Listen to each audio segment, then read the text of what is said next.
أعوذ بالله من الشيطان الرجيم. بسم الله الرحمن الرحيم.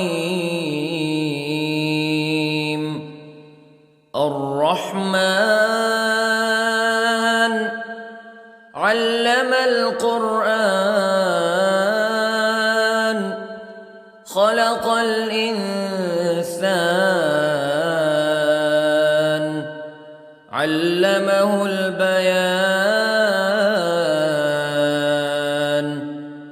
الشمس والقمر بحسبان والنجم والشجر يسجدان والسماء رفعها ووضع الميزان ألا تطغوا في الميزان وأقيموا الوزن بالقسط ولا تخسروا الميزان. والأرض وضعها للأنام فيها فاكهة والنخل ذات الأكمام والحب ذو العصف والريحان فبأي آلاء ربكما تكذبان. خلق الإنسان من صلصال كالفخار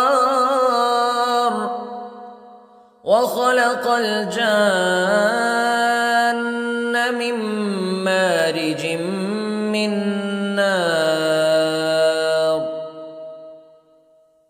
فبأي آلاء ربكما تكذبان.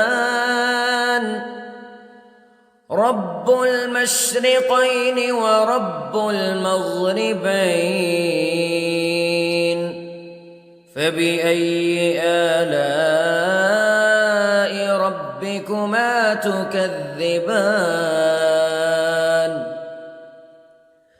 مرج البحرين يلتقيان بينهما برزخ لا يبغيان فبأي آلاء ربكما تكذبان. يخرج منهما اللؤلؤ والمرجان فبأي آلاء ربكما تكذبان. وله الجوار المنشآت في البحر كالأعلام فبأي آلاء ربكما تكذبان. كل من عليها فان ويبقى وجه ربك ذو الجلال والإكرام فبأي آلاء ربكما تكذبان.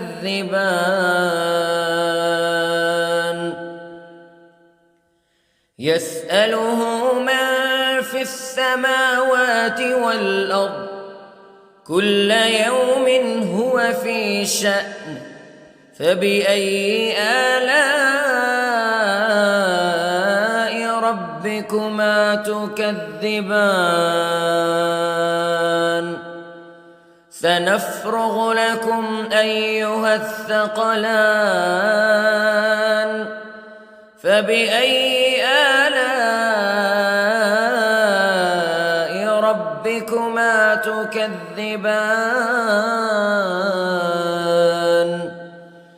يا معشر الجن والإنس استطعتم أن تنفذوا من أقطار السماوات والأرض فانفذوا لا تنفذون إلا بسلطان فبأي آلاء ربكما تكذبان يرسل عليكما شواظ من نار ونحاس فلا تنتصران فبأي آلاء ربكما تكذبان فإذا انشقت السماء فكانت وردة كالدهان فبأي آلاء ربكما تكذبان فيومئذ لا يسأل عن ذنبه إنس ولا جان فبأي آلاء ربكما تكذبان يعرف المجرمون بسيماهم فيؤخذ بالنواصي والأقدام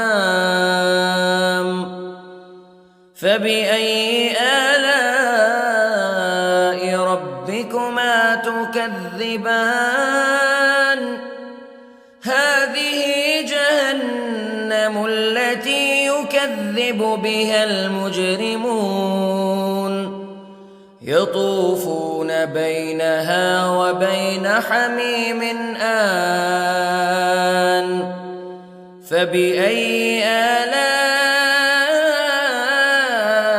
ربكما تكذبان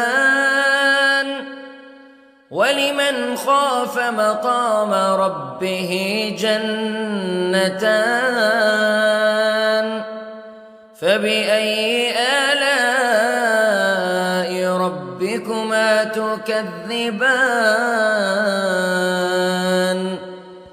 ذواتا أفنان فبأي آلاء ربكما تكذبان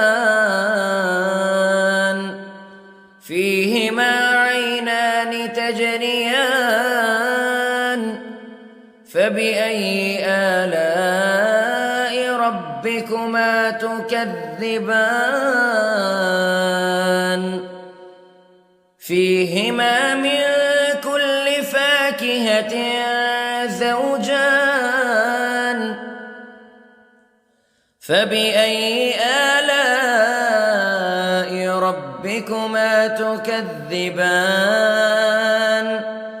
متكئين على فرش بطائنها من استبرق وجنى الجنتين دان فبأي آلاء ربكما تكذبان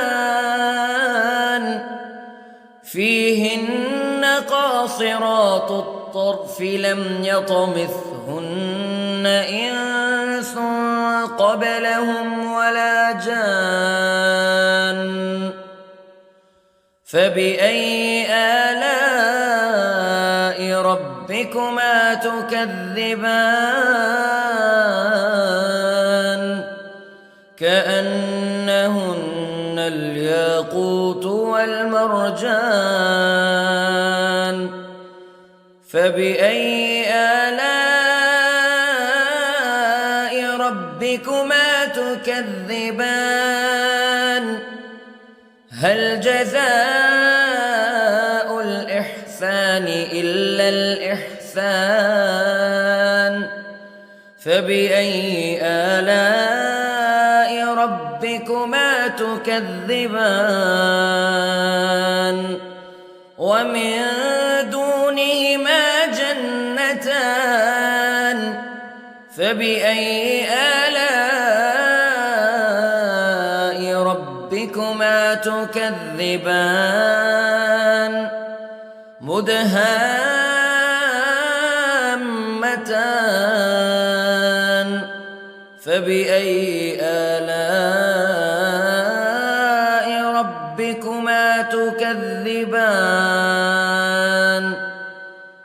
فيهما عينان نضاختان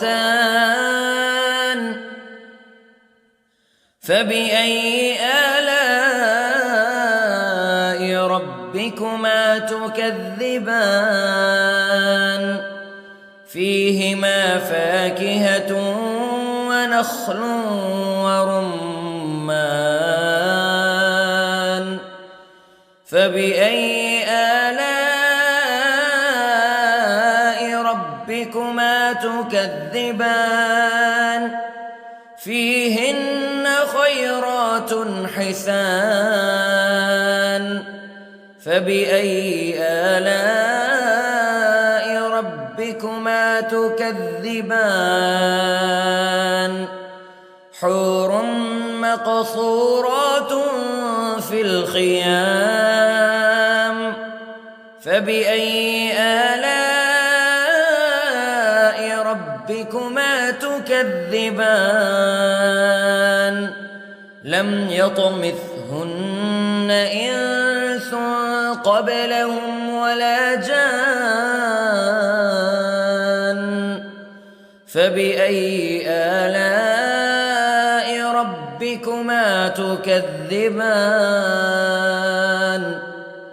متكئين على رفرف خضر وعبقري حسان فبأي آلاء ربكما تكذبان تبارك اسم ربك ذي الجلال والإكرام